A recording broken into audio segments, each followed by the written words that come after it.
ZYB 533. TV Passa Ponte, canal 32. Uma emissora da Fundação Universo.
Em São Gonçalo, a manifestação está marcada para amanhã na Praça Zé Garoto, a partir das 5 da tarde. Já em Niterói, está prevista para quarta-feira, e o ponto de encontro será na Praça Araribóia, no mesmo horário.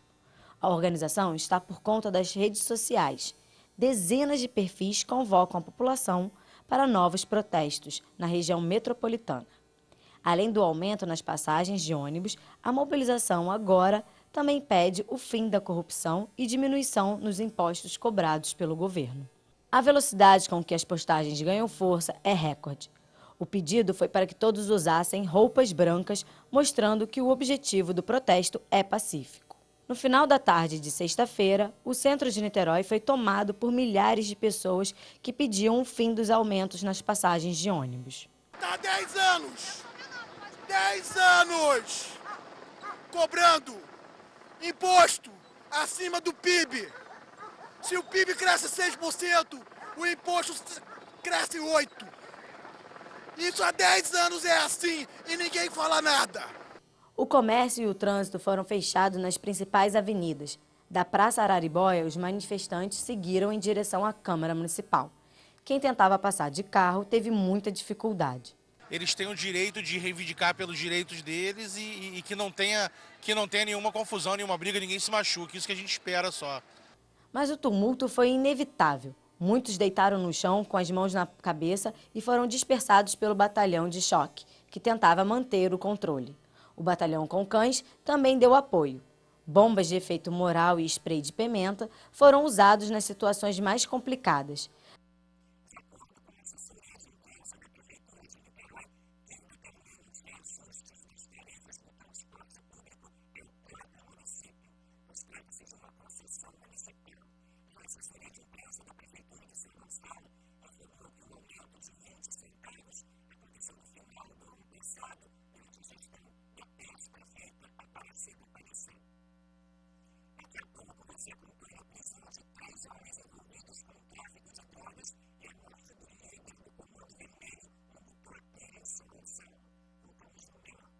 Agora você pode estudar na Universo com FIES sem fiador. Você se forma agora e paga depois. Faça já sua inscrição. Consulte datas e cursos disponíveis no site e Facebook. Vestibular Universo com FIES sem fiador. Inscreva-se já.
Anderson Alves Ramalho, de 34 anos, mais conhecido como Finho, era acusado pela polícia como gerente do tráfico do complexo de favelas do Querosene. A polícia foi à comunidade checar denúncias de criminosos vendendo drogas. 3 suspeitos que estavam com Finho acabaram presos. Renato de Figueiredo Santana, 25 anos, Marcelo Hermínio Pereira, de 33, e Ronan Said Araújo, de 24 anos, vulgo piloto, apontado como braço direito de Finho. Segundo a polícia, com eles foram apreendidas 810 cápsulas de cocaína, munição, 2 rádios transmissores, uma pedra de crack de 30 gramas, vasto material para indolação, além de 2 carros. Em função da morte do traficante Finho, o comércio nas imediações do complexo de favelas do Querosene foi obrigado a fechar as portas em um sinal de luto. Tentamos conversar com os moradores da região, mas por medo ninguém quis gravar entrevista. Nesse momento, estamos aqui na Avenida 18 do Forte, no bairro do Mutuá, onde policiais do 7º Batalhão organizam uma operação policial para coibir a saída de criminosos da comunidade. As lojas deixaram de funcionar ainda nos bairros Nova Cidade e Antonina, também em luto pela morte do traficante. De acordo com o coronel Volney Dias, do 4º Comando de Policiamento da capital, o efetivo na área de conflito foi reforçado. Esse reforço será aplicado o tempo que for necessário para restabelecer a ordem e a tranquilidade das pessoas no município de São Gonçalo. A polícia está nas ruas, o policiamento está sendo reforçado. Se for o caso, como eu disse, eu vou apoiar com o efetivo das unidades subordinadas do 12º e 35º para que as pessoas voltem a ter tranquilidade. Renato, Marcelo e Ronan vão responder por associação ao tráfico e porte ilegal de armas.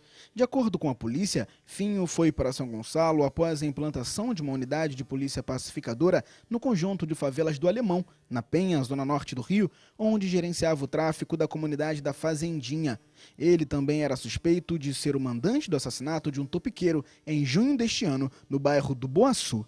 Na semana passada, comerciantes dos bairros Venda da Cruz, Tenente Jardim e Engenhoca, em Niterói, tiveram que baixar as portas em função da morte de um traficante local.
Rádio Mania 90,9. Rádio Mania. Aniversário, diga espelho meu, diga espelho meu, se é na avenida alguém mais feliz que eu. Diga espelho meu, se é na avenida alguém mais feliz que eu.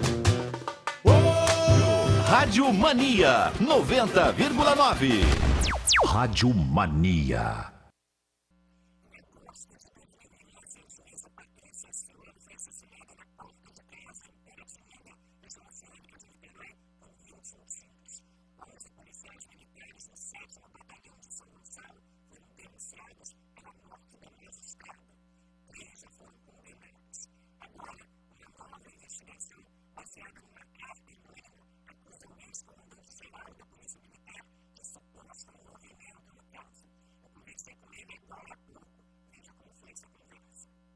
Uma carta anônima enviada à auditoria militar, que rendeu uma matéria num jornal de grande circulação no Rio de Janeiro, trouxe mais uma vez novas investigações envolvendo o nome do coronel Mário Sérgio Duarte no assassinato da juíza Patrícia Scioli. Na época, o coronel Mário Sérgio era comandante-geral da Polícia Militar e respondia pelos convênios entre a Polícia Militar e o Tribunal de Justiça. Em janeiro de 2011, ele retirou 2 policiais da 4ª Vara Criminal de São Gonçalo que faziam plantão nesse local onde a juíza Patrícia Scioli trabalhava. Como é que era a questão da sua responsabilidade, coronel, junto a esses convênios que eram feitos pela Polícia Militar e o Tribunal de Justiça? Bem, eu era signatário do convênio junto com o presidente do Tribunal de Justiça e nós detectamos em dezembro de 2011 que o convênio em São Gonçalo ele estava sendo descumprido porque havia 2 policiais militares a mais trabalhando no fórum. Eles estavam trabalhando num plantão que foi chamado de plantão diferenciado da 4ª Vara Criminal. Eles trabalhavam internamente acompanhando as audiências da 4ª Vara Criminal. Isso feria o convênio, não havia previsão para isso, e aí não havia previsão de repasses por esses homens, e por consequência disso, nós saneamos o convênio, determinando que esses policiais militares fossem passados para outros serviços. A juíza Patrícia Scioli foi morta bem longe do fórum, na porta de casa, em Piratininga, na região oceânica de Niterói. Exatamente, né? O Fórum em São Gonçalo, os policiais trabalhavam no fórum e a juíza foi morta, foi assassinada próxima à sua residência na região oceânica de Niterói. E como é que o senhor vê essa carta anônima que, mais uma vez, traz à tona o seu nome nesse envolvimento da morte da juíza? Olha, eu penso que é uma carta abjeta, vil, covarde, feita com um claro objetivo de rotular, de desqualificar, mas que foi, obviamente, encaminhada à auditoria militar e a auditoria ou o Ministério Público toma as providências que julga necessárias. E aí determinou a abertura de um inquérito policial militar, que a rigor até penso que é bom, porque o inquérito tem plena capacidade de trazer a investigação da forma mais clara possível, se preocupando com provas e desfaz, né, todo esse clima de intriga, de mentira que a denúncia trouxe mais uma vez. E essa verdade também foi dita em todos os seus depoimentos à Justiça sobre essa questão. Com toda certeza. Eu já prestei vários depoimentos sobre isso, e principalmente aqui na 3ª Vara Criminal de Niterói, onde tudo isso foi esclarecido.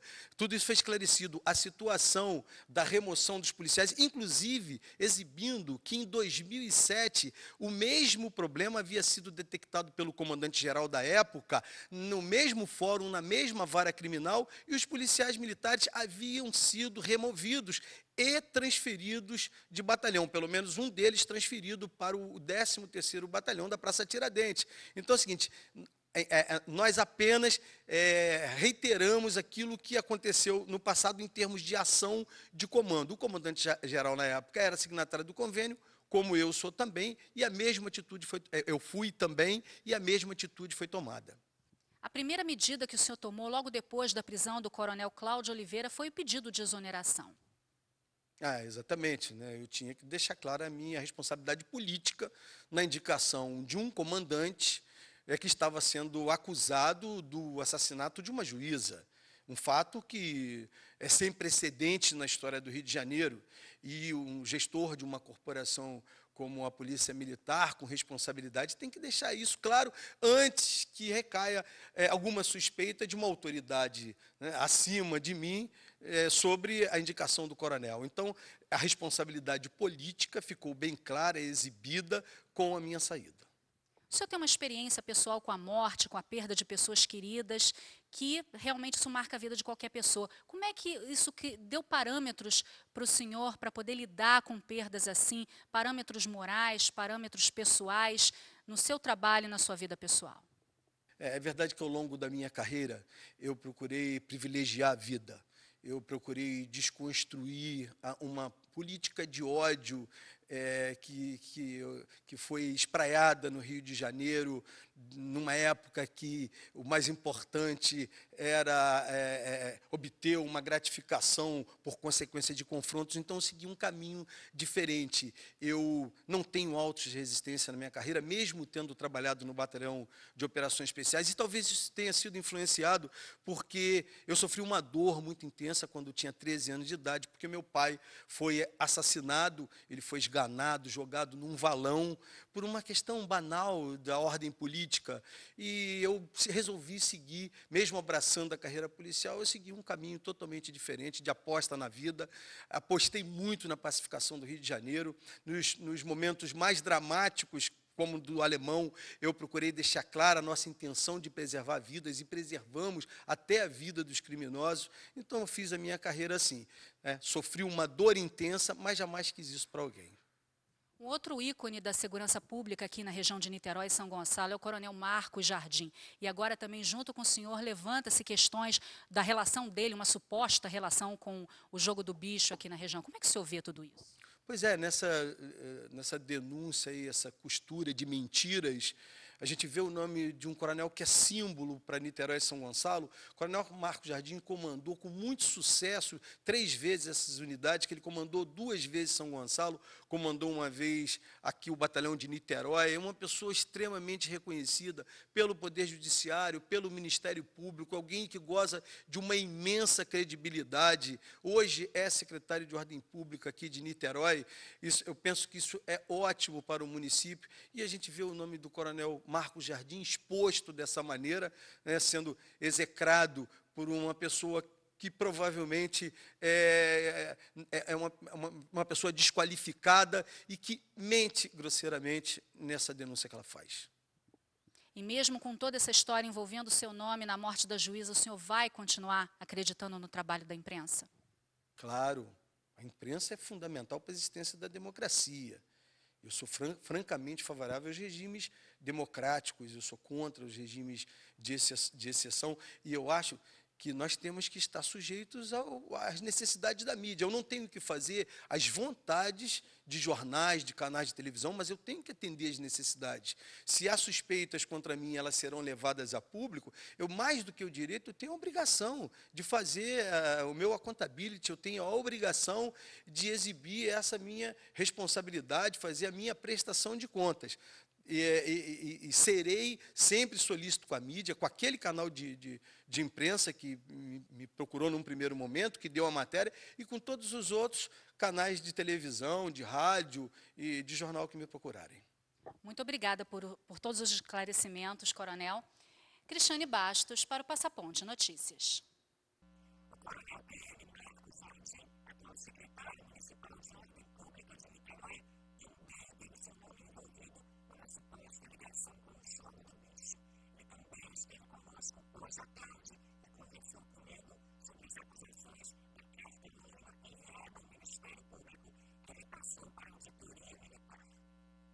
Na mesma carta anônima, em poucas linhas, o denunciante, que afirma ser praça da Polícia Militar, diz que o coronel do 7º Batalhão de Polícia de São Gonçalo aumentou o valor da propina recebida pelo jogo do bicho de 40 mil para 80 mil reais, e que esse dinheiro seria dividido entre os oficiais do 4º CPA. Tudo isso sob o conhecimento e o apoio do coronel Marcos Jardim. Como é que o senhor vê essa acusação, coronel? Eu acho uma acusação absurda, mentirosa, leviana, em todos os aspectos, porque eu nunca tive ingerência nenhuma no batalhão de São Gonçalo, nunca servi no 4º CPA, o meu comando era lá no Rio de Janeiro. Eu sei que eu sou pessoa conhecida, hoje secretário de Ordem Pública de uma cidade importante, que é a cidade de Niterói, uma função que dá visibilidade. Agora, nunca me envolvi com nada errado, muito menos com contravenção, que eu abomino, nunca tive envolvimento com nada, e eu fico surpreendido com uma notícia dessa defamatória, desse quilate aí, no dia de hoje. Coronel, no meio de toda essa repercussão, o senhor tem recebido um apoio muito forte das redes sociais. Muito forte, as pessoas, através das mídias sociais, né, têm realmente se manifestado, por me conhecerem, por saberem do meu trabalho ao longo de mais de 30 anos. Mas o noticiário, aquilo que chega num primeiro momento, afeta, eu entendo isso, o imaginário das pessoas.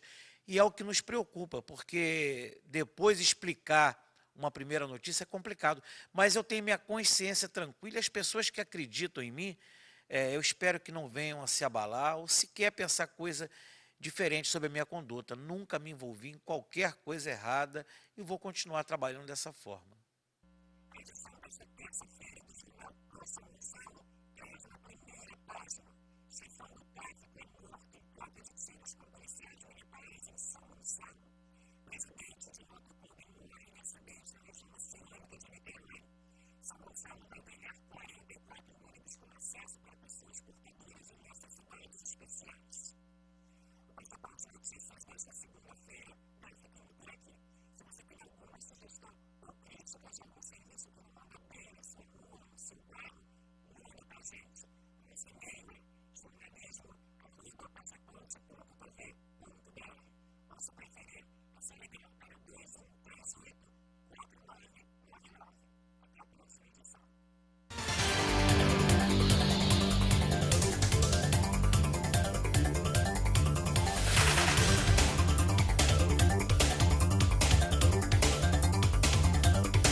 ZYB 533, TV Passa Ponte, canal 32, uma emissora da Fundação Universo.